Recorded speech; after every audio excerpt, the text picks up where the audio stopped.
We want our heavy cream to be just out of the fridge so it's really nicely chilled before we get started. We'll want to place our condensed milk into a beaker or a blender, our passion fruit juice, which there will be a note in the caption below if that is quite hard for you to source, and then our really nicely chilled heavy cream.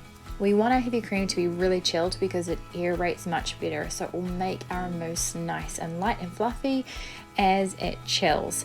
The recipe I followed used an immersion blender, so that works the trick here, and we just really want to combine it until it's really well mixed. You could use a regular blender here also if that's what you have on hand, or if you don't have either of those, you could simply place into a bowl and mix together with a whisk, or like by hand or with an electric whisk. Set that aside, and then we want to make our passion fruit syrup. So we want to place our passion fruit and our sugar into a saucepan on medium heat.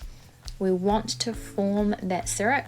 Passion fruit has a really high pectin content, which means it thickens quite naturally on its own. The sugar helps to thicken it also to create our syrup. It will take approximately 10 minutes.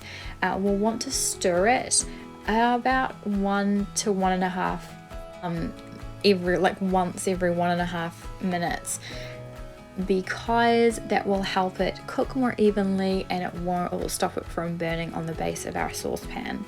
So we'll want to continue cooking it until we draw a line in the center of our saucepan and the mixture holds apart. You'll see it has reduced quite substantially here, and there it's pulling apart. It's not just coming back together really swiftly.